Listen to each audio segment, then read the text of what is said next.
Damn. I wish. Oh, no crypto? No, I don't. I don't have anything. Damn. I should. What you have slacking some. for? It is slacking, but It I is. don't. Part of me doesn't believe in it as much. Bitcoin, I do, but it's too Yeah. expensive right now. I think. Yeah. No, I agree with you. Yeah. Like It's- for it to go up Yeah. for me to make a return, it might take a very long time. I think. I mean, You tell me. You're the G here. honestly, I would say, yeah, it does. It does take a lot of money, but bro, the amount of money that's out there right now is ridiculous. Like these institutions that are they're carrying like trillions of dollars, honestly. Like the hedge funds and all that. Hedge funds, just massive companies that are also buying into Bitcoin as well. Mm. And I'm not really deep into it. I think Bitcoin's low-key a scam, but I think it's a greater fool theory, and I think everybody's a fool in this world right now. So everyone's just buying into it, and it follows a cycle. Like literally it's on a 4-year cycle, and it goes up, and then it hits a peak at like the 3-year. So like actually this year, it's probably gonna end up peaking out, or maybe like early next year, and then after that it just goes through like a whole winter. So it literally follows a cycle because of like this whole idea of like the halving. So it's where a company ends up having to like cutting, like it basically cuts Bitcoin in half because of just the process that it is of how it's mined. So in my opinion, I think it's just a greater fool theory. But if everybody's holding it, it's almost like the same thing with like gold. You can think of it just like that. It's just like, yeah, gold's valuable and it has its use in this world, especially when it comes to like the pieces that we use for like technology, like even your iPhone, any smartphone actually has a piece of gold in it because it's materialized. But at the end of the day, people buy gold just because they find it less riskier than buying like a stock. Kind of like the same thing with Bitcoin, but it's like it's a trendier version of gold. That's what they're doing. Yeah. Yeah. So then it does take a lot for it to go up, especially at its price. But at the end of the day, if nobody's getting rid of it, just like the same way nobody's getting rid of gold, it's just going to go up in value. Because there's a limited supply. There's 21 million Bitcoin, right? I don't know the exact number, but it's a limited supply. But I think like the final year that it's supposed to be mined at is like, I don't know, like 2,300 and something. Like it's actually a long That's probably time. assuming increasing speeds. Yeah, exactly. So then, I mean, they say that quantum computing doesn't affect the mining of Bitcoin because I believe it's on like an ASIC, like algorithm. It's basically all just mumbo jumbo words. Whoever makes all this nonsense up, I don't know. Good luck. But as long as people just think that it's going to keep going up, they're just not going to sell it. So yeah, it does take a lot for it to go up. But if you have companies and hedge funds and even countries like El Salvador is actually pretty big in Bitcoin. Yeah. Because they have their own reserve. The United States is working on their reserve, which it actually approved. Trump signed an executive order that whatever Bitcoin that they've seized, that now they're just keeping that in their reserve, so they're not going to sell it. And I think the United States is like, if not the biggest, it's one of the biggest holders of Bitcoin because of how much that they've actually seized. Really, without directly funding it. Yeah, without even they got it indirectly, and they're the biggest. Just like you got criminals and people just using crypto and like scamming people, and they're just like, all right, we'll arrest this person. All right, we're seizing that. And then they just kept it. So it's just like they didn't even spend any tax dollars of like our actual money. They just own it just because everybody else that's fucking up and like using criminal activity, they're just like, nah, we'll take care of that for you. You can go to jail, but we take your money. And you say, you know what, we're keeping that. He's like, we collect the interest on it too. Yo, what the hell? That's crazy. Yeah, no, it's actually pretty interesting, but wow. So it's a move though to get Bitcoin. I mean, I don't know. This ain't financial advice, but I haven't invested in it. I want to, but I don't know how much of my net worth I should put in. I would say the best amount, it's all person by person. I probably wouldn't put more than like, it depends how bullish you are, but me personally, I think the safest route would anywhere between 5 to like 15%. Oh, wow. Yes, of your net worth, just because only in Bitcoin. Everything else, if you want to gamble with, that's your business. You know, we got people buying, you got fart coin. You got a coin that's called fart coin, bro. That thing goes up like 40, 50% every day. It's just like up and down, up and down. It's just like, who's buying fart coin, bro? Imagine going to your bank trying to get a loan, just like, yo, I got no cash, but I got like 50,000 fart coin. Just like, yo, what am I gonna do with that? Bro, if someone came to, if I was like a loan officer and someone's like, I have money in this fart coin. Yeah. I'd be like, yo, you got to find another bank. So I'm like, this is crazy. Nah, you know it's over when your friends start paying you a fart coin. You're like, nah, I'm out. You know my friend no more, bro. You up. Yo, that's just crazy. Jose, welcome to the freaking pod. I wanted to give you a nice intro. You're my boy from day one. Yep. For those who don't know, I've known Jose for like 15 years. Yeah. Close to 15 years, yeah. It's been a minute. Yeah. And we're still hanging out, still slinging. Going strong. Going strong, baby. Yeah, you're my boy. Thanks for joining the podcast. We're going to talk a lot of crap, whatever. A lot of things to talk about, but yeah, I just want to give you a proper introduction. Yeah, you're not really big on social media, so I can't like shout out on social media. Yo, he's like, shout out your Instagram, shout out your TikTok. I'm like, oh, no, I don't got none of that. Yeah, no, I appreciate being here. The whole setup is, I was glazing you earlier, but I love the whole setup. The whole setup is fantastic. It's homey. Nice. Yeah. Homey for the homie, baby. Homie for the homie. Yes, sir. Let's go. Yes, but yeah, social media wise, I haven't been on social media, damn, like 12 years maybe. I mean, that's tough. I mean, it's tough to just cold turkey what you did. I think you cold turkeyed that. Yeah, I mean, it was definitely, I think I was just sitting around one day and I was just like, just thinking, why am I on this? I was just lit up at night. This was a long time ago. This is when, Instagram first came out. I don't even think they had an algorithm or even ads on there. I think it was just people just posting like as if it was Facebook. Yeah. It was just like people just like, yo, I'm at Cherry Valley or I'm at the deli, and it's just like with all my friends, it's just like, why am I looking at this? Like, I don't even care all that much. So I just say that, and I was just like, and this is when it was only really Instagram. Like Facebook was cool, but all you had on Facebook was just like you had a poke war. Just poking. Yo, the poking. Oh my god, I remember that. Bro, I used to poke. I remember I used to be on this ill poke war. It was for like 300 days. I was with him. I'm not gonna name drop, but I think he remembers. And then I don't even know. I quit that. So then I was just like, yeah, I'm not with the social media anymore. And honestly, thank God, because I got way ahead of the curve, because I be hearing, and I got YouTube and everything, so they got shorts or whatever. But I be seeing what everybody's just posting on social media, and it's like, it's shit. It's all fake lifestyle. It's all people pushing like their narratives on you. It's all bullshit ads, and pretty much like people sound like OnlyFans is kind of like the new wave that I'm seeing. Like a lot of sex stuff.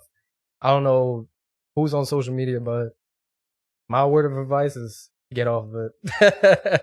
You don't need it. Why do you need to know what your step cousin-in-law is doing on a Thursday night? Meanwhile, you're sitting at home in your PJs, being sad that you're not in Miami. Like, you don't gotta be doing all that. Yeah, it's like projecting this fake like lifestyle. Really, yeah. It's like it's performative. I've talked about this last podcast, but I labeled it as like performative. Yeah, like they're performing an act. Yeah, like of trying to showcase this lifestyle, but it's not real. Because yeah. the day to day ain't like that, and these people day to day ain't like that. Yeah, exactly. And it's okay, and it's not like we're trying to like bash everyone for it, but kind of like it's kind of fake. Like it's a fake kind of lifestyle. Yeah, and you don't need to put it out there. And you said it perfectly. You don't need to know what everybody's doing and compare yourself to all these people, because you all grow up very differently. Yeah, exactly. Different lifestyles. Yeah, and everybody apparently is rich. Y'all, I can tell y'all, all these people that claim to be rich ain't rich, boy. The rich people are the ones that stay in silent. That's all I'm gonna say. But yeah, all these people, I don't know, bro. I don't know how anyone can still be on social media. That to me is just, it's all dog water. It's all piss. Good luck. That's what I'm gonna say. But they're taking your data. That's what I'll tell you. They're taking your data. They're taking all your information. They're selling that. Yep. If you're using a product and it's free, that means you are the product. That's what it is. Ooh, I like that. That is good. Hey, that's a tale of all the time. Damn, that's good. Yeah, I like that. That's you're the product if it's free. But how is it that you feel with social media? Because I know you're kind of like on it, especially running like a podcast, and I feel forced to be on it. I mean, I'm not gonna lie. I'm part of the zombie apocalypse part where I feel like I doom scroll sometimes. I'm in that game. Screen nature. Screenager, bro. You know, that sounds like a documentary for kids. Sheesh, man. Screenager. Yeah, yeah. But you know, I definitely feel that. I feel like I have to use it because of what I do. The podcast, I got to put it out there. Yeah. But in general, I'm on it much less than I used to be. Yeah. I have that timer on. 1 minute, 1 hour timer on Instagram. It tries to kick me off. But there's sons of guns because they have like a little message saying, oh, you can ignore this message for 5 minutes or 15 minutes or ignore it for the day. What's the point of putting it on if you can ignore it? But they want you on that app. They don't even their groundbreaking measures to try to get people off the app to fix their lives. Yeah. They still gotta you're addicted. That little bit. Are you the one that's pressing ignore for the day? Yeah. And I guarantee I've probably pressed it a couple times at least. Yeah. Because you're just like, I'm not done. And then you're just like, maybe a couple more minutes. Because even the content I watch, I think, to some degree, isn't that terrible. Like, it's a lot of construction around the house, a lot of learning, a lot of educational shit. Yeah. But some of it is garbage, right? Some of it is just straight garbage. I like it. I don't know the music. Be watching cat videos. Bro, look at Tom and Jerry, man. They're going crazy. Yo, my man's watching all that garbage. But it gets addicting, especially when it's quick. And that's why they said there's a documentary on it. I forgot what it is, but it came out a while ago, especially on Netflix, about like Instagram and pretty much like how it's that they have psychologists that are in the background that read how people's reactions are to like these apps, and the reason why like it scrolls down is because it's so convenient and that it's almost like a game, like it kind of gamifies life, so that it kind of makes it so that life is kind of just quick and easy, and then you just get all these quick informations, and it's almost like a casino. Like it's quick, and then you see something that you like, and then boom, you get that hit of dopamine. It's the dopamine. Yeah. They're researching ways where you get that dopamine rush. Yeah. And they've that like button. Why is it red? Oh well, heart. When you receive a heart in a text message, oh, that makes you feel good. Yeah. It means someone loves you. They gamify it, like you said. Yeah. They do all of that. The scrolling. So you just from one to the other. There's no break or delay. So that you just keep on scrolling, and an hour or two goes by, and you're still going, bro. It doesn't stop. And it's crazy too because the algorithms nowadays are actually pretty smart. So it reads how long you've stayed on a post. So while you're just staring at something, it'll read how long it is that you're actually looking at that post, and then it will just cycle it through the algorithm so that it reads and then tries to give you something similar, so that keeps you more active on the app, which is insane because you're just sitting there just like thinking that you have free will, but nah, man, this is all run by pretty much a big corporation. I mean, I'm not, anti-corporation, but at some point, I do believe that some people, have to take matters into their own hands. But I think the way you use it is, I would say, better than like 99% of people. As long as you're getting something educational or informational out of it, then what's the downside of it? You're just learning something quicker than as if you were to go to the library and read a book. That's true, yeah. But then the downside is I'm always susceptible to the doom scroll. Yeah. It's a fight. Yeah. It's literally a fight. You get some random video of something that looks like crazy, somebody fighting or a car crash or something, and you're just like, whoa. You're looking at it and you're just like, damn. And then you get another one and then you just end up getting stuck in that whole algorithm. Yeah, it's a loop. It's a loop. Doom scroll. Loop. Yeah. But I think another thing about it is that the monetization of it nowadays is insane. If you see how much these companies are paying for ad revenue and how much these creators are getting paid. I mean, you're a creator, but, I'm talking massive creators, especially like these streamers or anybody that, bro, you're hearing people getting paid like $30,000 for a post. $30K for like, post. What? Are you kidding me? You're getting some people's annual income for just posting something on like Instagram, for example. If they're paying one person that, imagine what they're paying the next person, and imagine how much they're taking in. But because I just want people investment. Exactly. If they're paying $30K, how much are they returning? Exactly. But actually think about what it is that they're paying for. Is that they're getting your attention. You're not giving Instagram or TikTok, for example, you're not giving them a dime. You're not giving them $1. But they're giving somebody $20,000, $30,000, some even maybe $100,000 for a single post. Where do you think all that money is coming from? It's literally just coming from from you as a user. So, I mean, at the end of the day, I kind of feel like we should be getting some sort of kickback. I don't know if you've ever heard of like UBI, like Universal Basic Income. Yeah, I feel that.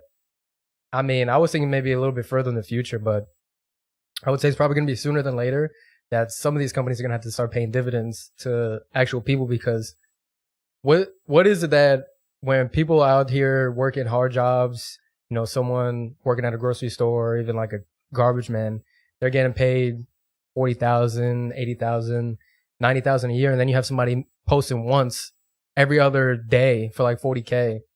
40K, just and they're like getting made that money, and that's just because of the fact that the users, that all their information, all their data is basically the moneymaker. Like, if I'm using something and somebody else is getting paid, I gotta get a little kickback. You know what I'm saying? You gotta give me $1, bro. I've never heard that idea before. I like it. Yeah. The dividend back. Because they literally own that data. And like you said, and it's your information. It's you. Yeah, like that's technically how you behave. It's how people around your age behave, because they just congregate all the information together.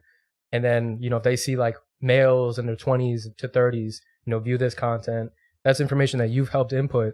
They're just pushing that out to also other males in their 20s and 30s. You got to give me a little kickback, give me a little dividend.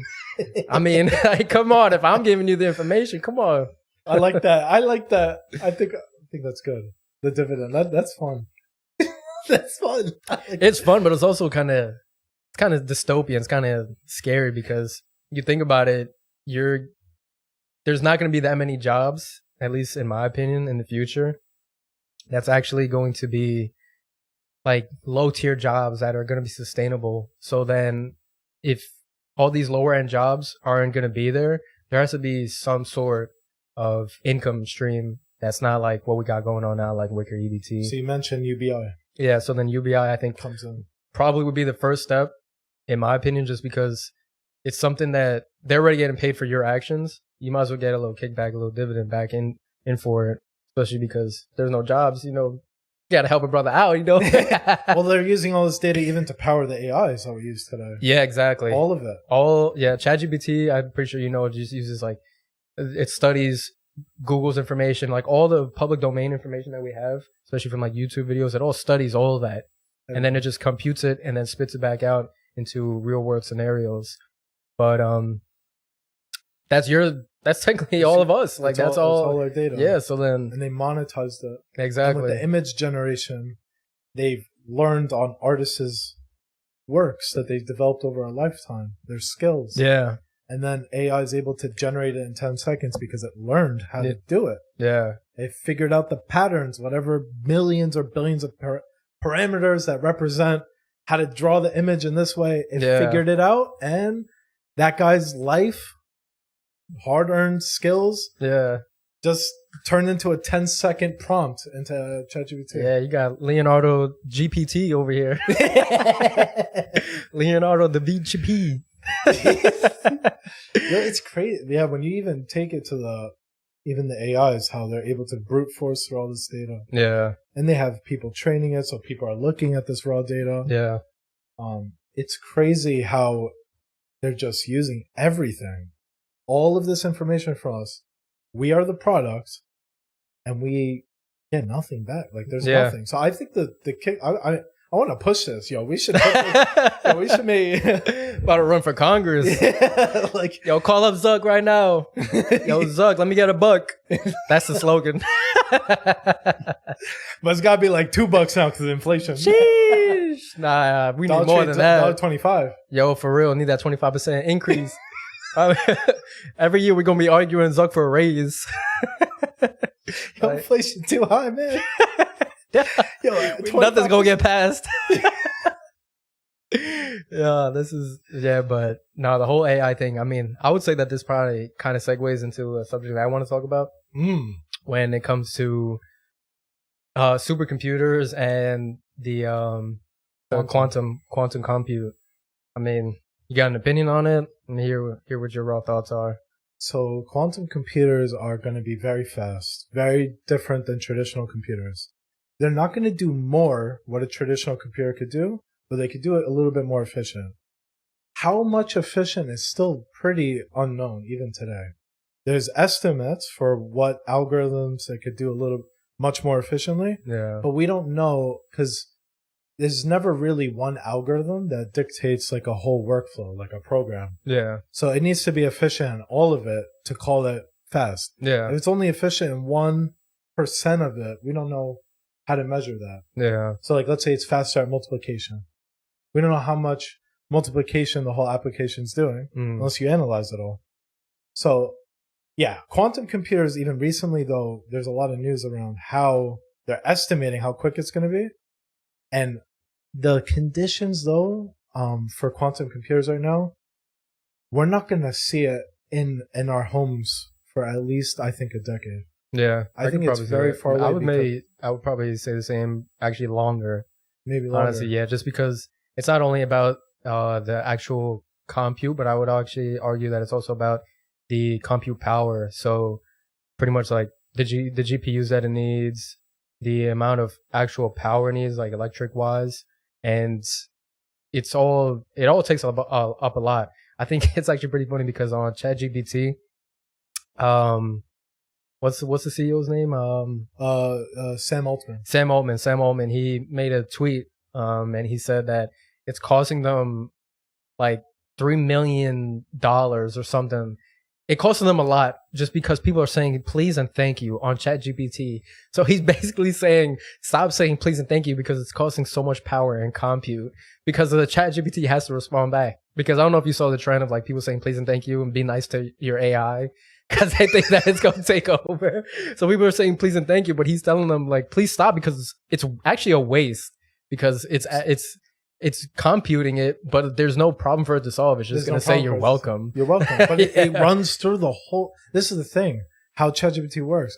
Just because you write something as basic as that, if there's no serious optimizations for that, it literally runs through the whole model. Yeah. I think they're calling it a trillion parameters. It runs through all of that. All of it. Just to say, oh, you're welcome. Yeah. It's like you good, bro. They're doing better now with optimizing it, but it's nowhere where we're going to get like that serious performance like that we need to solve the complex problems. Yeah. But back to the quantum compute for a sec. The big condition right now, the big thing that's going to hold it back is the conditions it needs to actually operate. But like near 0 degrees Kelvin, which is almost absolute zero, is required for it to operate. It has to be that cold. Yeah. There's nowhere on Earth, nowhere near that. Yeah. You have to go to nowhere in our galaxy is that cold. You have to go to intergalactic space. Sheesh. Where the distances between galaxies are like millions of light years away. Yeah. For you to get that cold. And we're creating it in these very fine-tuned labs. But how are you going to put that in a regular house? That's decades away, I think. Yeah. Like I said, I think it's probably even longer. Yeah. And even if we don't, I don't even know if households or consumers would even need that. I think it would probably be better in businesses, just because what would I need a supercomputer for, or a quantum computer? What am I going to do with all that? Prompts. Yeah, what am I going to do with all that? I'm trying to figure out how to cook.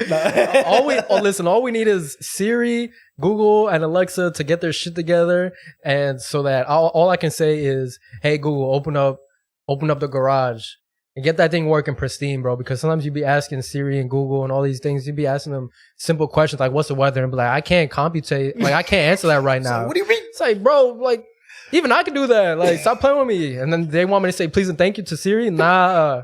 I'm squaring up with Siri next time I see her. Alexa, it's on site. I'm playing with that. Google got my back though. Google, we cool. Google be on it. It's figuring it out. Yeah, Google be doing it.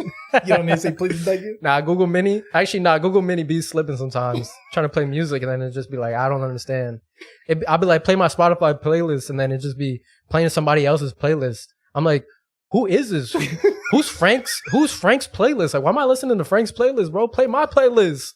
I pay this. Taking my money, play my playlist. What? I just can't. I'm getting tired, yo. Bro, they really they gotta improve.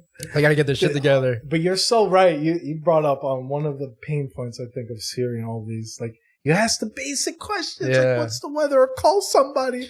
And it's like, I can't do that. Actually, what do you mean? We have fucking AI doing all this. Exactly. What do you mean you can't do it? $1 trillion companies, and you can't get Siri to tell me what the weather's gonna be tomorrow. Like, what? No wonder ChatGPT is going to dominate, because y'all can't figure that out. That's crazy. For real, we need to get Steve Jobs back. Give Steve Jobs his job back. Hot take. That's what I'm saying. R.I.P. R.I.P. Yeah, rest in peace, the GOAT. I actually see a lot of Steve Jobs clips, but that's another topic. I'm trying to think. There was something with quantum you wanted to go even further, if I remember. Yeah. Walk us through that. When it comes to quantum computing, especially when they had that massive breakthrough, it was actually a lot of free thinkers, I would say, that came out and said that it's actually more of a possibility that we're living in a simulation. It was a possibility before, but they're saying that it's almost like close to 90% possibility that we are most likely in a simulation just because of the breakthrough that they've had with quantum computing. And I think that alone is a topic to discuss on itself, but I also wanted to bring that into kind of what your perspective is, because in my eyes, I think that kind of resonates more with me and kind of how the reality that we're in, it kind of makes more sense to me than something that kind of you would agree with, which is more on like a religion idea, especially, you know, with the religious conversations that you've had. So I know that you have kind of a different viewpoint, and I kind of want you to explain your point of view and kind of your thought process about religion and life. And then maybe I'll also chime in onto counteract it a little bit and then see. I love it. See, have us a little hot debate. Yeah, let's do it. A little hot seat. Before we do it, I do want to give more fruit to the topic because I've studied this. Mm-hmm. Nick Bostrom put out a paper on whether we're living in a simulation or not. And he gave 8 examples for premises that if they're true, it guarantees that we're in a simulation by logic, straight logic. Right. So I want to give fruits to that because those are, for people to get into this topic, it's really good to read that paper and see what it is. And to give more flowers with the breakthroughs that you're talking about with quantum computing. Yeah.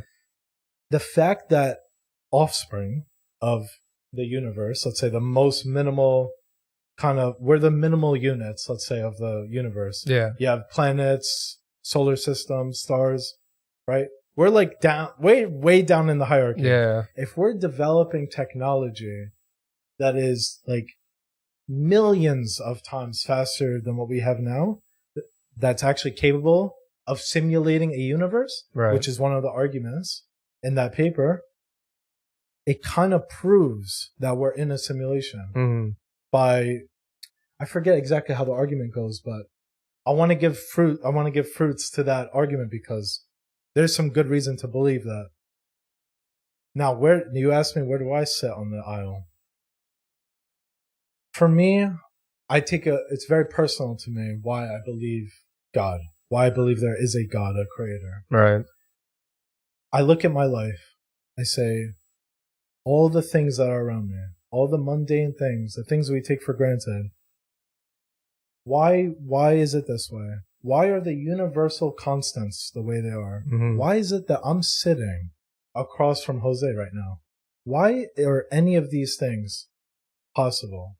Like, the conditions for life are so exact. Yeah. So exact. If you deviate a little bit, you add on the 13th decimal point, you change the number on the gravitational constant. Yeah. We don't have a universe. 100%. So we're talking extreme specificity when it comes to preparing our universe. Now, why do I believe God? Well, I think things like God are outside of science. I think that science is able to predict a lot in our world. Right. But there's limitations to science. There are things that we can't explain with science. There are things where even reason fails to get us there. We have to rely on different instruments to navigate the world. For example, science doesn't teach us about morality. Right. If you want to derive some sort of moral ethic, you have to kind of do that within your own framework, your own experience.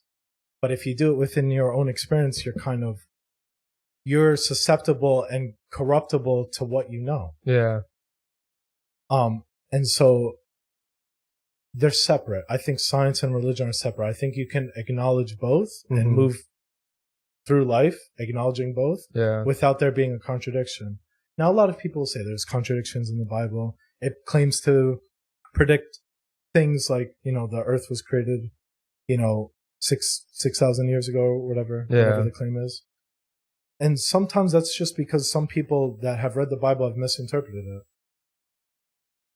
Sometimes you have to read it as a book where there's imagery, there's things that are not supposed to be taken literally. Because if they were, there would be way more contradictions.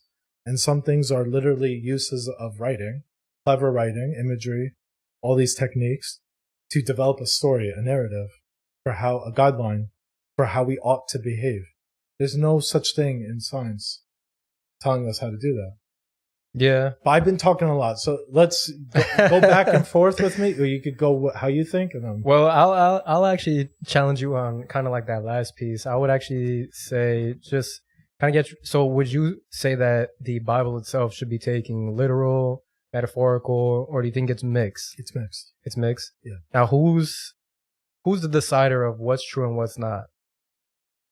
That's a great question.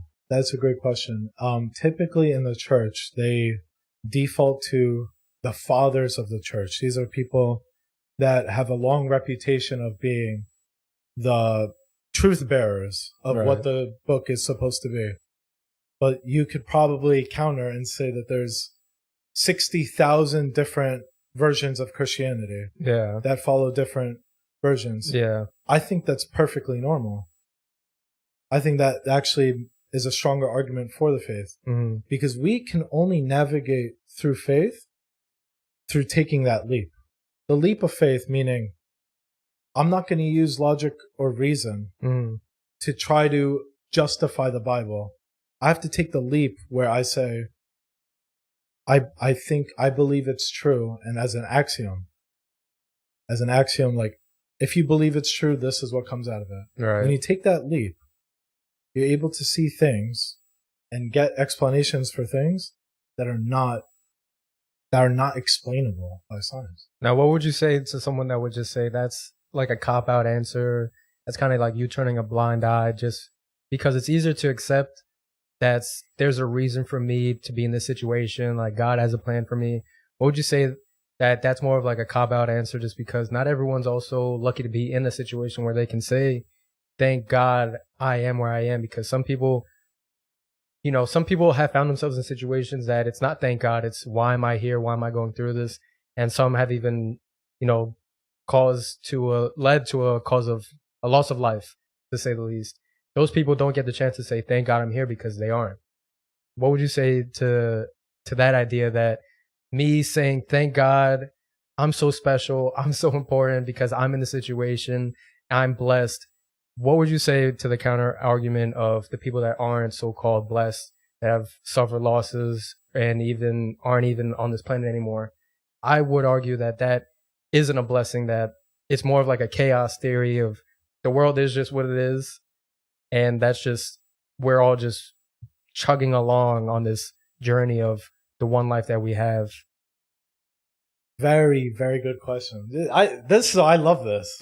I love this. Here to challenge this man. Because you can argue for less fortunate people, it feels like they've been damned. It feels like God isn't on their side. Right. God gave us free will. And sometimes people are less fortunate than others. What is the alternative to something like that? In the worldview that you don't believe in God and that things are just the way they are, it's very easy to fall into nihilism. 100%. Right? So, for nihilistic tendencies that you'd fall into, for me, it's not sufficient to just say, we are here, this is the way it is, and there's nothing beyond. Because with science, if we're talking about true knowledge, spiritually and, scientifically, if you only use science as a framework for understanding the universe, you're truly only going to get so far. Yeah, kind of like that idea of theory only gets you so far. Yeah, because there are things that you just... I'm trying to drive that point. Is like there are things like when you analyze things that are mundane. Let's take this for example. Why do we build homes? For shelter? For shelter. Yeah. It's one of our key things for shelter. Why don't we live in dirt? Dirt's a shelter. I mean, yeah, it is, but people have lived in huts. There are people that are still living in huts. But I would say, like in the Western world or like modern societies, I think just because it's more of a convenience. It's a convenience. And it's also structurally, I think, you know, we're beyond monkey brains at this point. Some of us, some people out here are walking around, orbit confusion out here, just dumb as hell. But I do think that we've kind of evolved over, hundreds of years to the point of where we actually, it's kind of like the shiny object syndrome where we kind of look for things that are lavish. So I would say a house, you know, especially, you know, this, for example, this could be we could do a podcast outside, but we choose to do it in a nice setup just because of the idea that it makes us feel better. It's shinier. It's something that's more attractive to us. Like, it's like that dopamine hit. That's a beautiful thing you brought up, the shiny object theorem. So that you've abstracted it. Let's go deeper. So we now understand that we want to get nice things. Yeah. What drives that? What is the mechanism that drives that behavior? Why aim high enough when you don't have to? It's a lot extra effort. It actually seems that you want to do the opposite. Right. You can get nicer with doing less, you know, because you have more time, something that's finite to all of us. I think it would be probably more of the reward aspect of it, because the harder you work, at least modern, maybe, yeah, I would probably say modern times, the harder you work, the more you have, the better off that something is, because building a house, building a mansion is going to be a lot better, and you're going to feel more extravagant. You're going to feel better about yourself than living in, you know, one of those mini apartments that were in New York City for like $500. You got the 2K, you mean? Yeah. You got the kitchen above the toilet. You pissing while you're doing the dishes. It's like, yo. But it's the idea that you're working harder because you know that the reward at the end is going to be worth the sacrifice. At least that's what more successful people would think. So you're right. The reward is higher because of our modern extravagancies and the way we live and govern society. But why? Because if you think about it, what drives all of this is, well, if you have the nihilistic mindset where, you know, things are the way they are, why sacrifice now for the future? I mean, I feel like I can answer that pretty quickly. I think it's more of the aspect of greed. So I would say pretty much it's almost like a survival instinct. So, we can even bring this back in time. You know, the strongest, the fittest, they were warriors, so that they knew that their hard work would end up getting them closer to like a kingdom, you know, living fancier than being a peasant, just not doing too much. And it was more of like living like a king. Obviously back then, you know, if you and the idea of like nihilism kind of goes back to the idea of the reward. If someone believed that they were a king, you know, they were a ruler because God put them there, it would also be the idea that like what makes them so special. But it's also in my view, it would be just that person just has a mindset of greed, so that they kept climbing to the top and kept, you know, doing whatever they had to do, whether it's screwing other people over. Same thing at like corporate jobs, even to like modern day. You have people jumping, you know, over positions, screwing over people, not just because, you know, like there's this altruistic being that's controlling them and telling them like this is where they're supposed to be, the CEO of a company. Yes. I think it goes back to the point where there are people that have this mindset of a greedy mindset, but it pushes them, that's probably more than what normal people or average people are believing, so that they end up pushing past those people who might not see that. People misuse God for their own goals, their own selfish goals. That would be your argument? No, that's true. Oh, okay. People can misuse God. for those reasons and try to put themselves above another person through that. I think that's a misuse of God. I don't think anywhere in the Bible it tells you to do that, I would argue. But you wouldn't believe that that would have to do anything with just the human nature of greed and survivalistic, so that, because we know life has always been kind of like a hierarchy. If you're at the top, you're going to live, most likely you're going to live a more fruitful life, a longer life than someone that's at the bottom, almost like a peasant status. King lives longer than the peasant. Without the king, the kingdom would fall. But at the end of the day, someone has to be on that top and someone has to be in the bottom. I wouldn't say it's by choice, but I would also say that it's not God or divine driven. It's more of just this mindset of, if that, not, maybe not everybody has, but the people that do are the ones that move higher on the ladder, just because to them it's survivability. I can't be here because I know that I'm going to live a more fruitful and longer life if I'm at the top, which by study is the case. You know, people that have more money tend to be happier. You know, I mean, I believe that there's actually a cutoff where once you hit a certain amount of money, especially nowadays, that your happiness doesn't change. Yeah, but it's still pretty high. Like, it's got to be, I think it's like $200,000, maybe even a couple mil. But if you think about it, let's say if it's a $200,000 number, it's like, wow, that's not a lot compared to what I thought it would be. Yeah. Right? Go, keep going. Yeah, you cook. But I would, because that's also like this never-ending goal. I also think that it's also in our nature to kind of search for that dopamine hit. I mean, that's why there's gambling. That's why there's people doing things that aren't necessarily right in what we believe as a society, but people do them just because of that dopamine hit.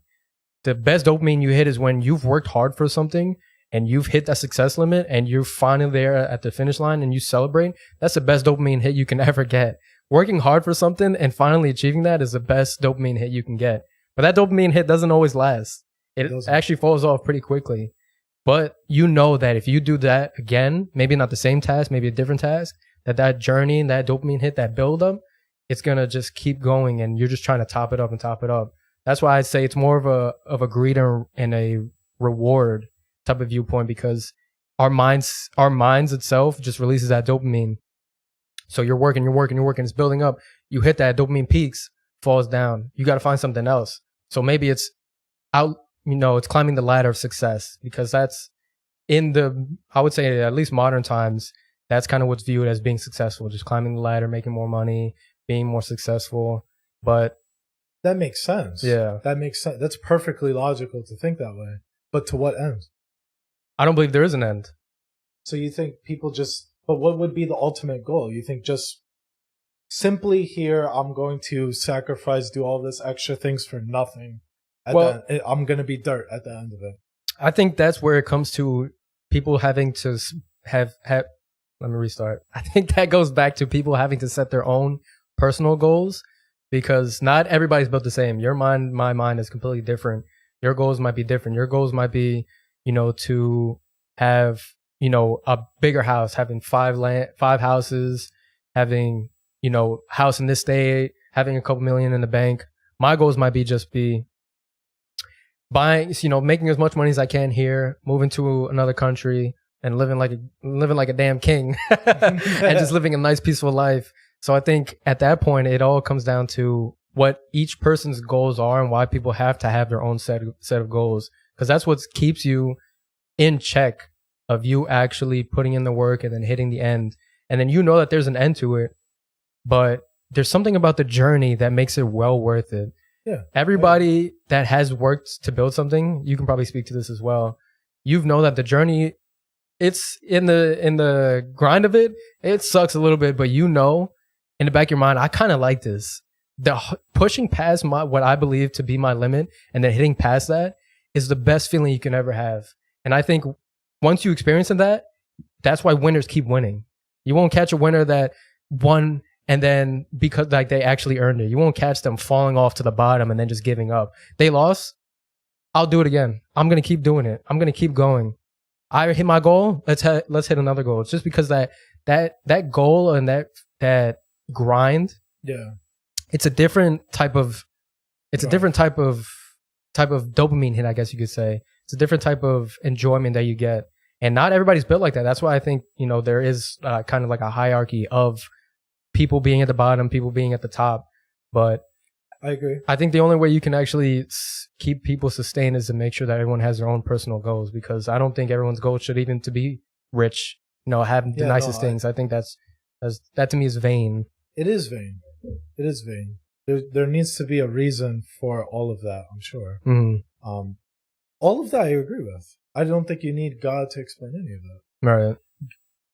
I think let's go back a little bit to define God for a second, because this might make a little bit more sense where I come from. Okay.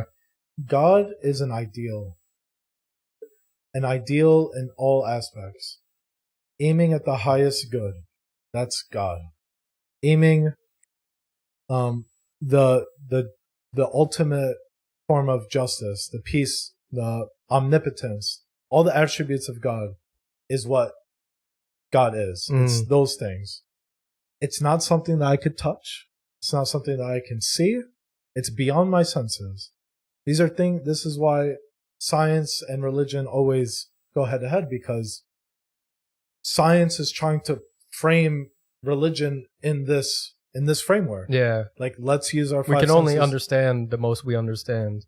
And we can only explain the most we can explain. But if something past outreaches that, then it's way beyond. It is so beyond it. It's not even comparable. But what's the main reason that you would say that is the reality versus what the reality is that science and evolution and everything can explain? There's just too much. It's just, even if you tried to do the math for how we exist today, the probability is so low, not zero, but so low that it was just created on accident. But I would argue that we're in the position to explain that, because we are that slow because that possibility, no matter how minuscule it is, it has to exist. The only people that can describe what that small possibility is to exist is the existence, which is us. We can't be non-existent. So where did that come from? It's just the universe. The universe is always expanding. The universe currently right now is ever expanding. So that being, no matter how far back they say that the universe has existed, since it's always expanding, since that possibility is there can only be that existence that can explain the fact that we might not have an existence. I don't think that has to be something that is controlled by God. I just think that it's beyond. Remember, it's beyond. That we can explain the universe with the Big Bang and all of that, and I don't have a problem with that. That sits fine with me. I think we should all explore science to the best of our ability and not try to use God to justify that. There's something called God of the gaps, where people that are religious will, something that they can't explain, they'll default to God being there. I don't follow that subscription. I don't think Christianity teaches you to do that either. What I think is that it's simply beyond the tools that we have to navigate here. The only tool that we have to talk to God is faith. It's an axiomatic claim that says God exists. That's the claim. If God exists, that's it. But we take axiomatic claims with everything in science. Yeah. So it's not something new. For math to even work a little bit, there are Pareto principles. Pareto. I forgot the word.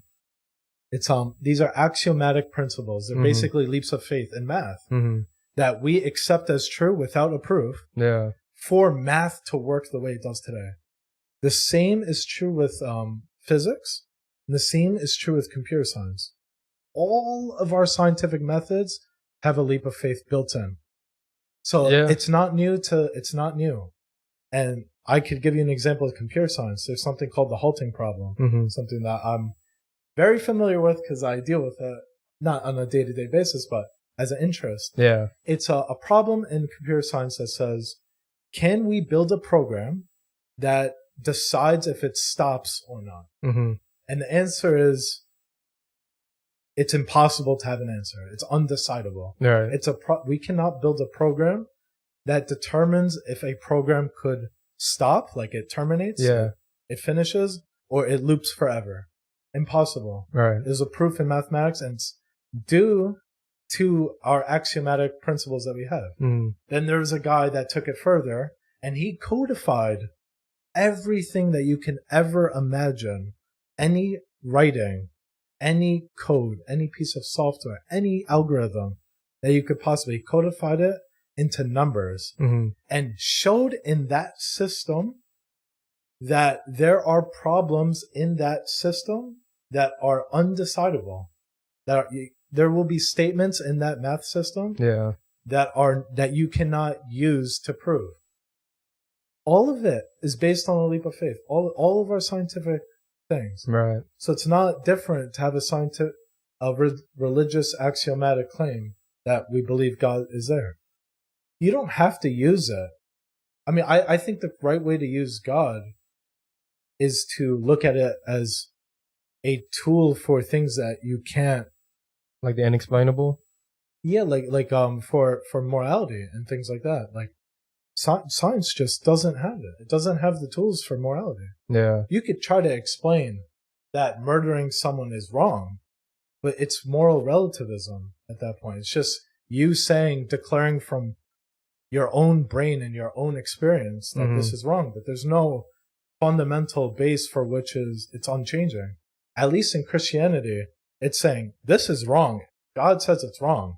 That's there's nothing above that. Yeah. It's unchanging. So it's something where you can actually derive logical things from. If you derive it from a system without a God, well, it's just whatever you feel like is bad or good. Yeah. You know what I mean? But I think that's kind of how the world slowly operates in. You'll have I don't really believe that there's like people say, oh, I'm a good person, I'm a bad person. I would actually say that majority of people are in the middle, where you're a good person with bad person tendencies, you're a bad person with good person tendencies, kind of vice versa. And I don't think that it necessarily stems from kind of a God. I think it's just I would say that it's more of like a survivalistic instinct. You know, people can do things, especially when survivalism comes into play. You know, you've heard of a mom picking up a car because her child is trapped. Some people would say that's, you know, God giving her the strength to lift up the car.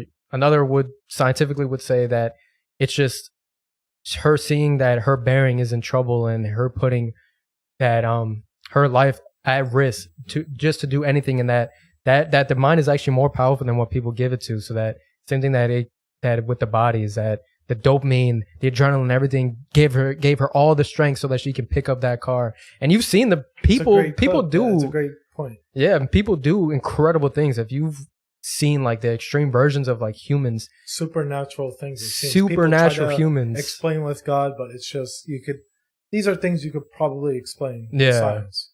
For the most part, that's what I would say, and I would say that maybe not.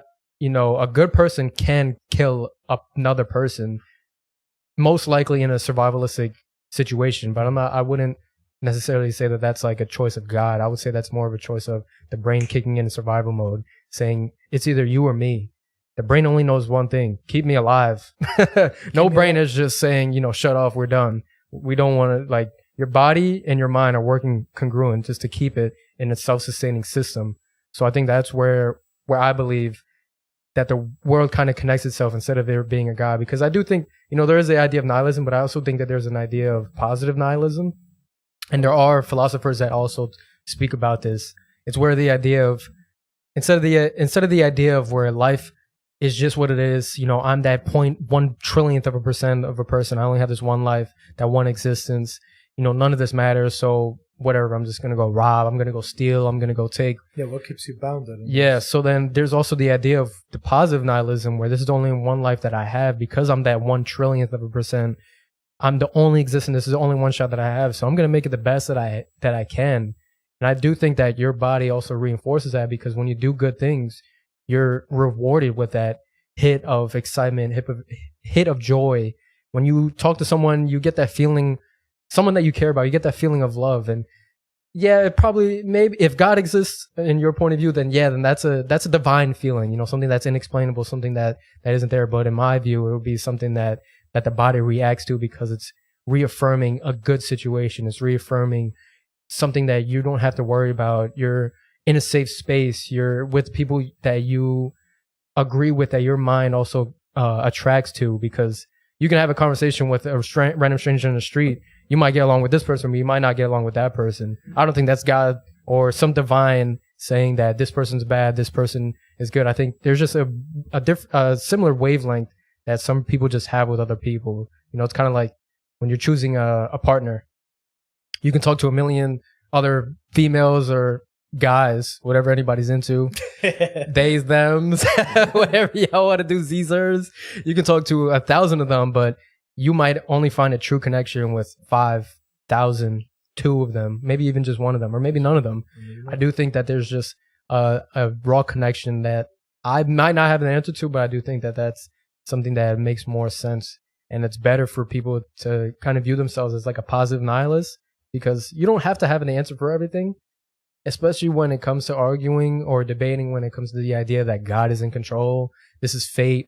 Yes, I have free will, but then people will say I have free will, but this is the path that God chose for me. How, like, you can't, to me, those are a little conflicting. They are conflicting, but that's because no one on this planet has the true word of God. No one. Like the person to disseminate the entire Bible perfectly, without fail, without causing contradiction, I've yet to see that happen, because no one could comprehend fully of the Bible and all of the history and everything. It's made up of 75 books. Yeah. And there's a few words in the Bible in a verse that explains more in a few words than some of our best ever explanations rationally through logic, because it's extraordinarily condensed writing of stories that are aiming to provide you with the way to live a moral life, whatever that means, depending on your religion, right? Yeah. I think all of that is true, though. You can, look, if you want to call it positive nihilism, you want to call it, just the way it is and the rational way, you can do that with great utility. But at the end of it, I think you're going to run into a brick wall at some point, where, because you can't go outside of your system. Like, the fact that we're even able to talk about something like God is kind of miraculous. Yeah. Like, there has to be the ability to talk about something beyond comprehension by definition is kind of incredible by itself. Like, we're describing a system, a thing, a whole different system of ideas that comes from history, that has come into history in this very particular way. Yeah. And we have to use tools, we have to use certain practices to navigate it. Like, it's all faith-based. But another argument I have for the existence of God is just our history. There has never been a group of people ever on this planet that has not contemplated God. Not one. Right. Everyone. Every human ever in history has contemplated it, and we've had beliefs in it and versions of it, religious views. Why is that? Is that uniquely human? I would probably say yeah, because I think that falls down to humans right now are the only ones with this subconsciousness. A dog doesn't go around, at least to my knowledge. I don't know, maybe we in the future, we find out that dogs over here are begging and crying and pleading for them to be let free or whatever, but I don't think dogs, chickens, I don't think that they have the subconscious to even, obviously they don't have the subconscious to believe in, their self-being. I think that we're in a position to believe in and have this free thought because we're the only ones, because it kind of goes back to the idea that there has to be, no matter how low the possibility is, whether it's 1/1,000,000th of a percent of existence, to be in the situation that we're in now, it has to exist, because that 1/1,000,000th of 100% or 1/1,000,000th of a percent, you're saying because we're here, it'll exist. But we're in the lucky scenario that we can even have a discussion or even contemplate this idea of there being, an all being, or there being nothing there. I think that subconsciousness itself is a phenomenon. I mean, I don't even know if there's an actual explanation as to why we have these voices in our head, because I don't know how many. I mean, I'm not schizophrenic or not, nothing, but I got a couple voices in there that be chatting. They be chatting, telling you right from yeah, wrong. they be chatting. So then I don't think that will. I think it's going to be the question as age is time. It'll be a question that will never be answered, and I don't think that there will ever be a scenario where everyone can come to an agreement on that.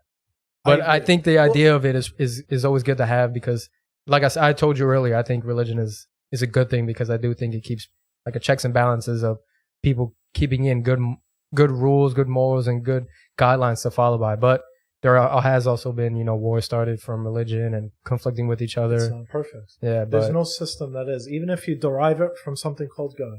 Yeah, there'll always be conflict, because we are limited people. Yeah, that is the truth. Or we could just be in a simulation and people are just, we got AI just, yeah, it's just the AI is running right now, and we'll never be able to tell it because they don't want to code it in. The simulation argument, well, this started from the simulation argument. Yeah. And so this is what I mean when me and Jose could sit here and talk for hours. Oh man, it's gonna be a 5-hour podcast. Yeah. No bathroom breaks. I'm pissing in the seat. I'm gonna build in a toilet for you, especially. Damn, it's gonna be like that New York City apartment. Have a toilet, little foldable thing. I'm about to start cooking. Have my ass hunched over. At this point, you might as well. At this point, we're going deep, bro. No Diddy. No Diddy. Thank you. You gotta save me, because sometimes I don't. Yeah, bro. I'm alone with this guy in the basement. He's saying we're going deep. What you mean about this? Who behind me right now? Diddy. Oh hell no! Let his ass out. Oh, he's out. All right, peace. Yo, out. Diddy, come down. Oh nah. Yeah, I think it's a great conversation. I think you don't need God for your tool set for navigating the world. I think that's fine. I think for most of things in life, I can use my reasoning ability in science. Like I certainly wouldn't recommend people use God to talk about finances. It's not not the right tool for the problem. Be praying, please, Amazon stock go up. Yeah, like people gonna lose their money real quick. Exactly. Please, God, make Bitcoin. Please. The holy God told me to buy Fartcoin. Nah, bro. If God's telling you to buy Fartcoin, give me your money. I'll be your financial advisor. Just burning it. Yeah, that would be crazy, bro. Yeah.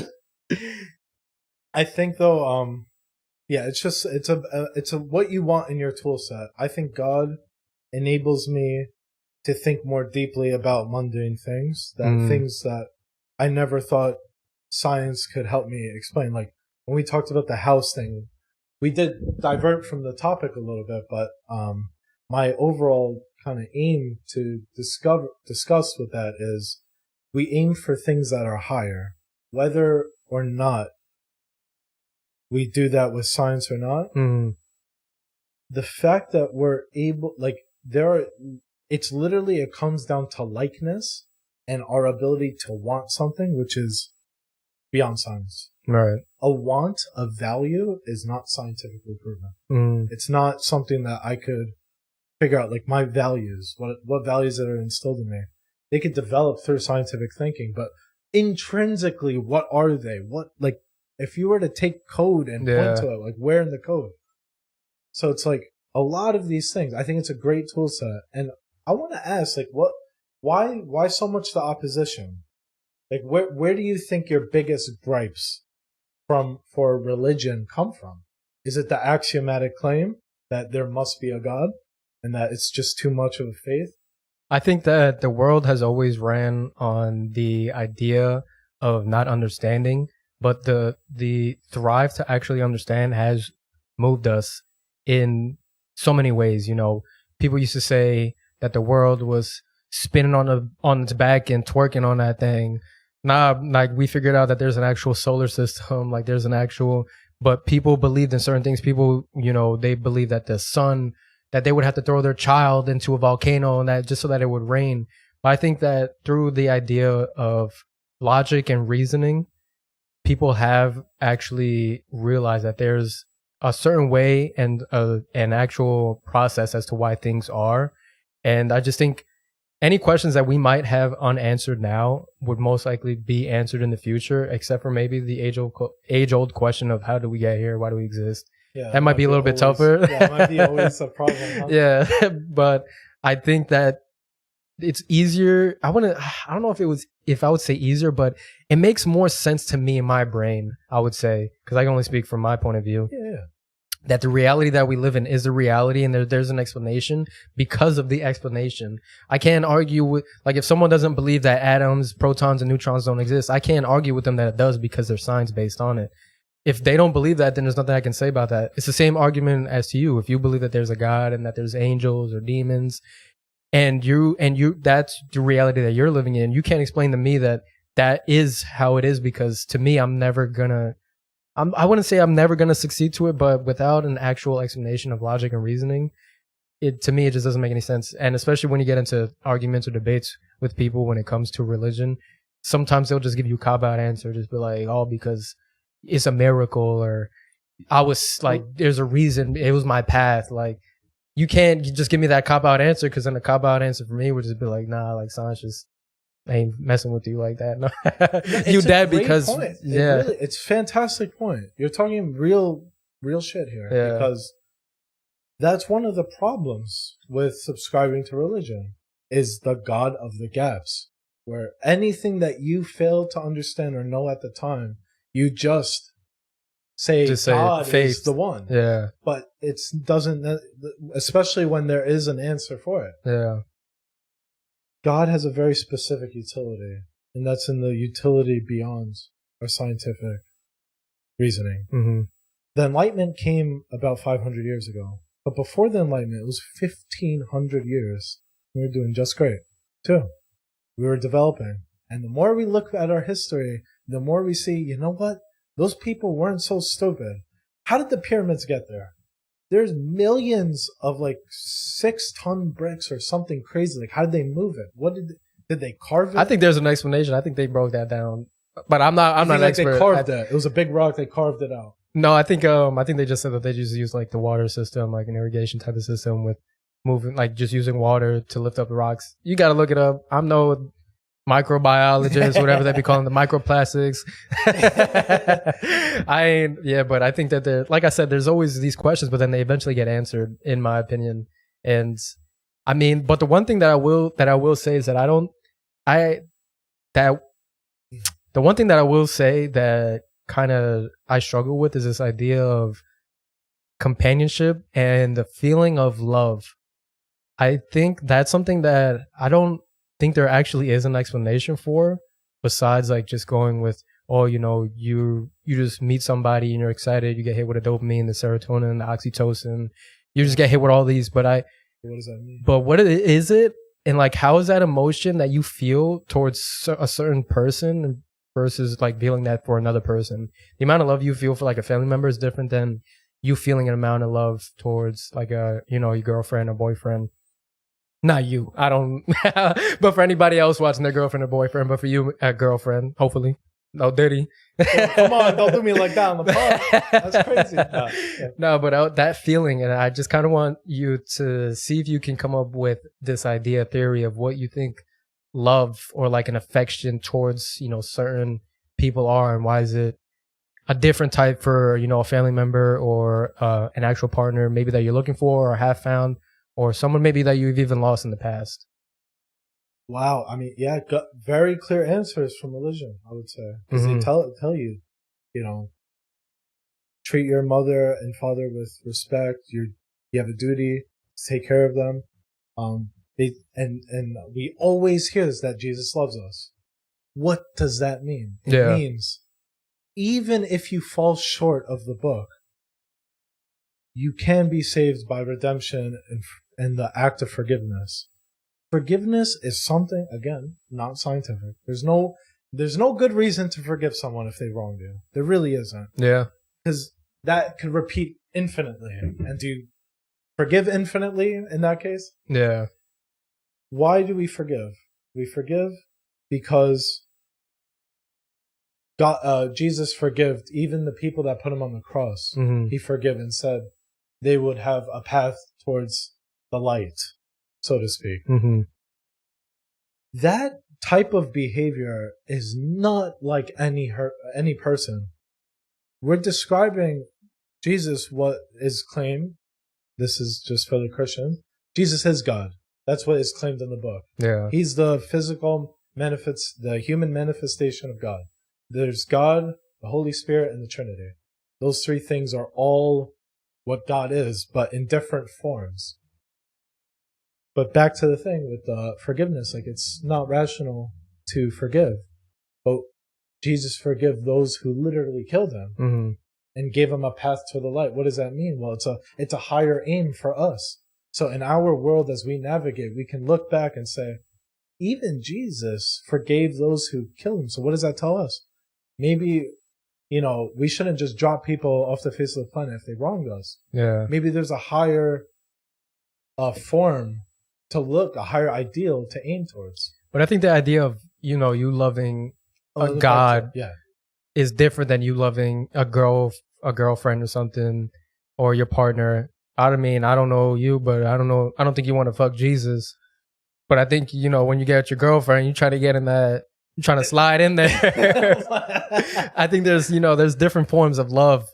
I kind of want to see where your point of view is on that. Like, right, love. Yeah, like a personal connection between two people. And why is it that you feel it differently for a certain person versus, like God, your love for faith obviously should be higher than, your love for anything else. But you're only human. You want to feel a connection. You want to feel that type of love for someone else, and also to feel loved, especially when you're looking for a partner, which we're kind of at that age. So I kind of want to see where your headspace will be at when it comes to that point of view. I mean, I don't know if all I know is like specifically what drives that. Yeah, like what do you think it is? Like, what love is? Yeah, do you think that there's a one? Do you think that there's thousands of millions of people out there that's for you that matches? Because I'm at the end of the day, you're like a family man. You want to have a family, you want to have a wife. Do you think that there's this idea that there's only just one person because of this divine connection between you guys, or do you think? Oh, I see what you're saying. You're talking about because some people believe that there's the one because God put them there. Like, no. Yeah, this person saved me, and that's because because of my man upstairs, the landlord, the ultimate, the earth landlord. Yeah, that man be taxing though. He be taxing for the future. Give us a discount, bro. This life be tough. I think there are many people for you, and it depends on where you are in your life to see it. Mm-hmm. Because you've probably had a girlfriend in the past, and you're like, oh, she might be the one for me, and then you realize it's not because you're not compatible or whatever. I think certain things go your way in a certain time and place in your life where you see things that way. Where you see that you might have the connection with someone. Yeah. You think that you're loving them. I don't think that there's only one person, because how would you explain people falling in love multiple times? That's exactly my argument would be. Yeah, I agree with that. And then they'll say, oh, they just weren't the one. They weren't the one. So then how do you know that this is the one? Exactly. Yeah, it's a self-defeating argument, I think. Yeah. If you just add a couple variables. I mean, I agree. And I think I really don't think that there is a one. Mm-hmm. I think a relationship is a sacrifice. Mm-hmm. And I think you have to work towards being better people for each other. Right. Because you don't know who that person is until you really spend your life with them. Yeah. And you still don't know them fully. You're still not going to agree with everything they do. But you make the sacrifice to develop a family together, because at the end of the day, you just don't know people like you think you do. Yeah. And to assume that it's going to be taken care of 100% through divinity without work, that's probably, I think, maybe a little bit faulty thinking. Mm-hmm. I think there's a degree of self-actualization. You have to actually put some work into it. You have to be in the moment and think and actually plan. Yeah. And to actually aim towards those things. You can use God to help you get there. I think that's noble and very wise and very good to do. But you also, in order to do that, you need to put forth some things to help you get there. Yeah. Like taking care of each other, taking care of your needs. Like, it's a development process. It's not something that you just turn on and off. You got to like work towards that shit. Yeah.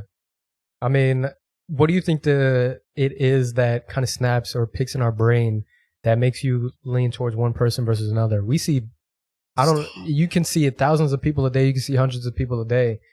But sometimes when, you know, if you're searching for a partner, you'll talk to multiple people and you'll realize like, there's this connection that I don't feel with this person, but when I talk to this person, it's different. Do you have an explanation for that? Do I have an explanation? Yeah. I mean, I could come up with the best estimate, but I certainly don't. No, but just an idea. Because that's something that I kind of struggle with, just to kind of come up in my own brain.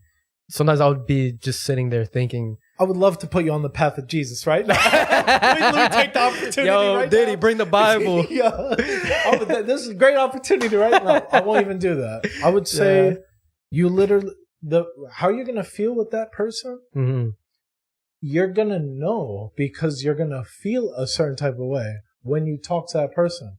You might lust over someone, meaning you don't even have a conversation with them. And you're going to just develop this idea that they're the one. Yeah, I want to spin on that thing. But like when it comes to actually in practice, like to actually put yourself in the situation that you want to, like you actually talk to another person and you're like, okay, damn, that's a good answer to that. Damn, that made me think.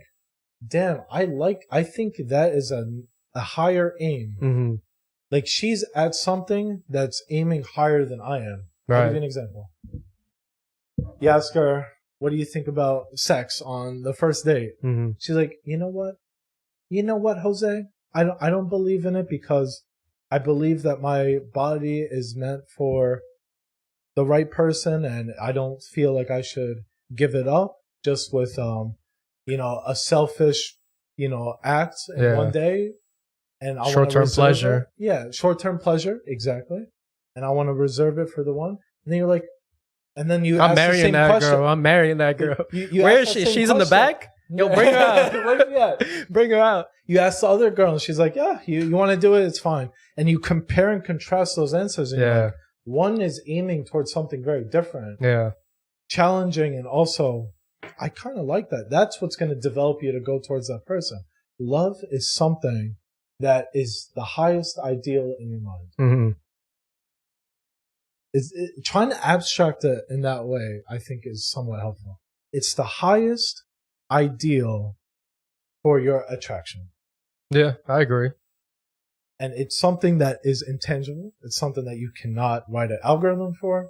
It's not something that you can, it's something that you can quickly Maybe track. You could write an algorithm for. We don't know if this is a simulation. We'll know when we die and we start getting uploaded to the mainframe. Maybe we'll know.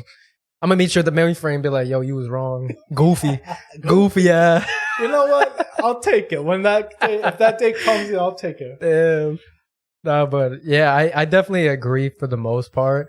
I mean, yeah, you kind of just say the same thing that I think of on like pretty often, just because I also believe that it's more of like a compatibility thing, where if you see someone that has similar values and similar morals, that's someone that you would want to court and be with. But I also think that sometimes a lot of people end up getting lazy. A lot of people end up getting selfish, where they see somebody that maybe not be as compatible with each other, but they just stay in their relationship, or they just stay talking to each other because it's easier to be with someone than it is to be alone. A lot of people don't actually like being alone. That's very true. So I definitely think that I agree with you on the fact that it is a lot of work, and it's actually, they say it's hard to be a good man, but I think it's even harder to find a good woman. And now in today's day and age, I think that's a pretty true saying. Why do you think that? Because our favorite word, F, starts with F. Ism. No. Honestly, I think it's just culturally. I think right now culturally, we're in this weird day and age where people are adapting, and there's just fast trends. People are on this fast hitting of excitement, you know, moving on to the next person. You could be in the healthiest, best relationship of your entire life, but you hop on these dating apps or Instagram.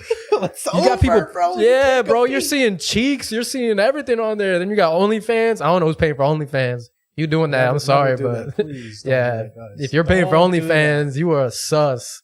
That's to say the least. Yeah, I don't know. We got, but all of that is just like, it's fast. It's hitting you, and then you're just getting that constant hit. So I even think good people can be put in bad situations because of things that are kind of out of their control.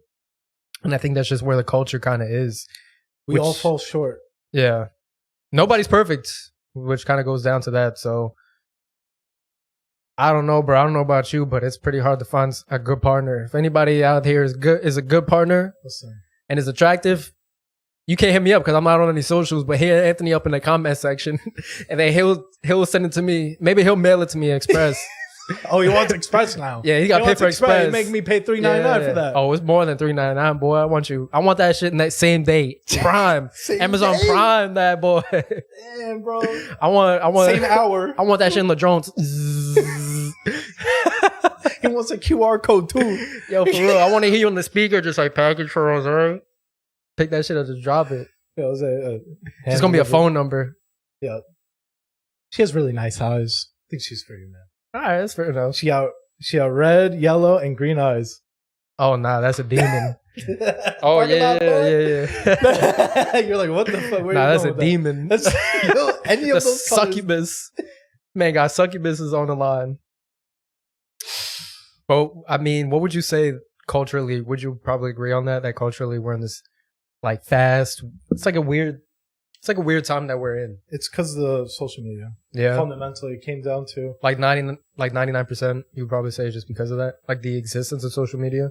Yeah, I mean, well, because the algorithms. Like we spend 6+ hours a day on our phone looking at these things, and it's training our brain to think that this is normal and you should go after. And then you look at the narratives that are pushed again on social media. Yeah. I'm not seeing this on the Builders channel on TV, whatever. All men are trash. Yeah, you see all this. Oh, one bear or a man in the woods who you staying with, and they choose them the bear.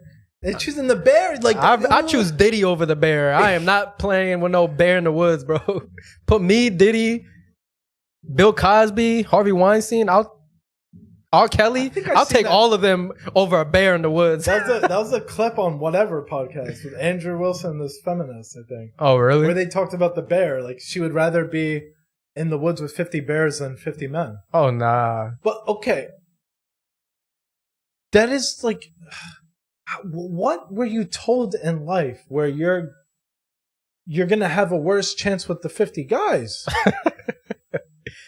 Honestly, 50 guys together are going to take advantage of one. Like you think that's more probable than 50 bears? Yeah, the survival rate of 50 bears is 0. You are not living in that. No, I don't. It's mostly social media, though. Yeah, I'll probably say it all stems from what you are seeing. But also, I do think it's social media culture, and I also do think it's parenting. I think parenting has gotten a lot lazier. What's driving culture? What do we see that culture change? We see it through. I mean, like, where else are you getting culture from? You're getting culture. Well, culture comes in different cultures from what? I mean, yeah, you can see it through social media, but I mean, culture is just everywhere. Like, culture, you can even feel and be through a culture of just music. You know, back then, music is also nothing. That's true. Music. I mean, I kind of agree right now as well. It's like music is trash. Like, booty hole pink, like pussy pink, booty hole brown. Like, that's a crazy ass lyric. This is the best that they. This is the best we got. And so yeah, I think it's all everything. But do you think that's like an evil?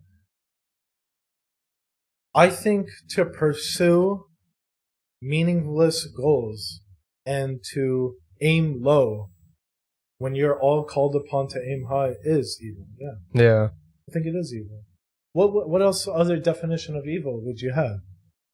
Think about the devil for a second. What does the devil want you to do? In everyday, what do you think the devil wants you to do? succumb to your desires. Your natural desires, maybe your bad desires. Yeah. It wants to distract you so that you never do anything meaningful in your life. You not be a good person. You blame the world instead of looking within, where you can only make the change. You can't change the world. I'm sorry. I'm sorry, feminism. I'm sorry, everyone. Damn. You can't change the world. You got to look within first to change. Yeah, change yourself, if anything. That's the only way. Yeah. And then, distracting you infinitely. Doom scrolling so you don't do things meaningful. All of this is what the devil looks like in everyday life. It's not some, like, people just want to point like, oh, it's just a spirit and he's bad. But what does that mean? It means you do all these things. You act out this behavior in the world. Mm-hmm. It's toxic. It's bad for people around. If you're around kids and you have that mentality, is that going to be good for them growing up or worse? Yeah. And that's what the devil is. That's what evil is. Yeah. It doesn't mean that you can't correct the behavior. It doesn't mean that you're fucking written off, forgotten, you're a done deal. Yeah. That's why we have forgiveness. That's the beautiful part about Christianity, is that beautiful part is the forgiveness. Mm-hmm. Because without it, we all sin, and how do we overcome that? I mean, we're kind of living the times of that now. It seems like sin is pretty it's widespread. Yeah, it seems like it's pretty accepted. But I don't know if there's an answer for it. I don't think this situation is actually going to get any better. I think times will get worse before they get better. What do they say? Hard times create strong men. Strong men create easy times, and easy times create weak men. Yep. And so we're in the easy times create weak men. I definitely agree with that. Yeah. Right? Yeah. Because where's the voices standing up to this shit? Where's this? Why are we letting this happen? Why are we letting our culture, like America?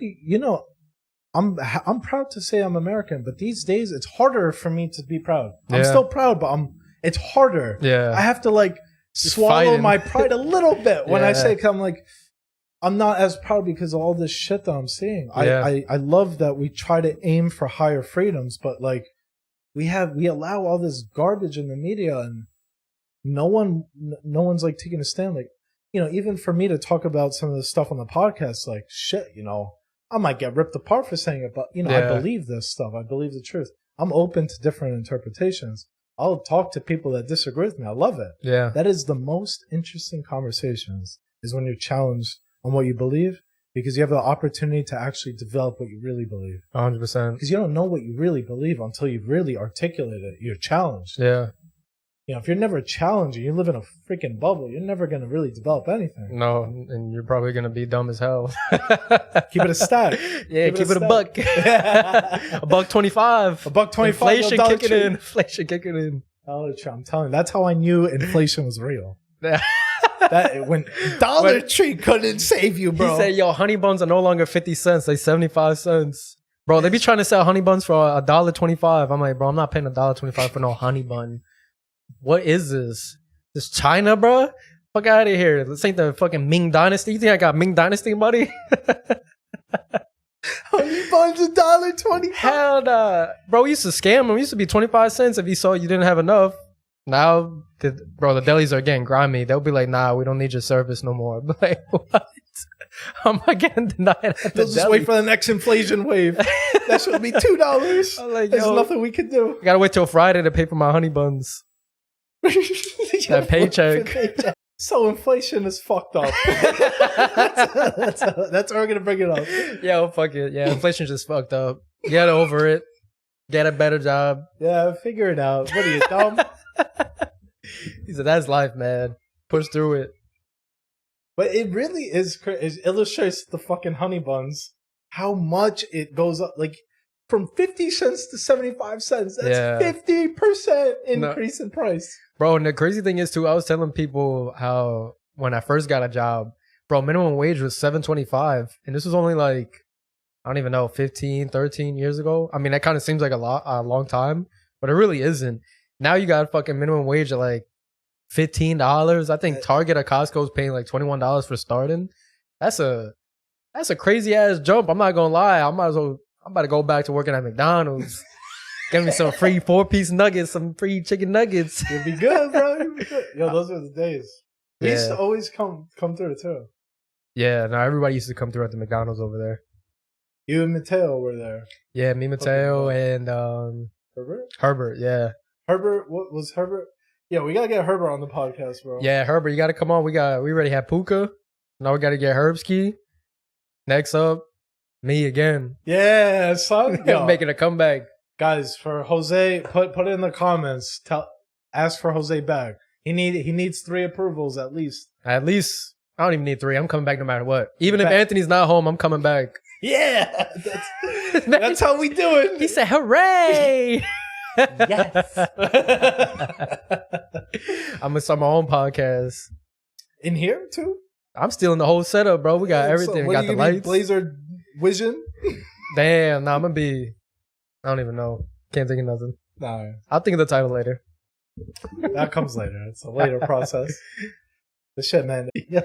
But yeah, I mean, we've been going for a while, so I think I'm gonna have to come back real soon. Gotta get through some more topics. Got a lot to say. Just remember, me and Jose have a long history, so like 15 years. There's 15 years. Yeah. We have topics for days, and how it is here, it might get even spicier. So yeah, we had a more serious conversation today. I didn't even know I was gonna take that route, but we got into it. Oh, yeah, that's good. I thought we were gonna.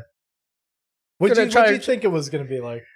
I don't even know. It's tough because with us, our conversations always end up getting deep, which is pretty interesting. I do think we're got some like-mindedness, but we always end up just going back and forth. But I thought it was gonna be a little bit more jokey, which I don't care. I'll crack jokes all day, but I like getting deep into the ideas that people don't even think about talking about, or people don't even have as an idea, you know. Or even if like you're getting someone to think, I think the best thing you can do is give somebody an idea. It's the best thing you do, and it's also a dangerous thing you can do. But in our situation, yeah, it is a double-edged sword. But if you give somebody an idea to, you know, challenge themselves or even be a better person, I do think that even if it's just one person, you know, to something that's cool to have, especially on a platform like this. Yeah, I mean, that's the whole point of this, is to exercise our minds, man. Yeah. We coming out here, we trying to say the truth, you know. We're out here trying to do the right thing. Yeah. I'm not out here trying to push no narrative. Push out in there. I don't care about that. It doesn't mean anything to me. I'm out here. I think this is worthwhile. This is what I think.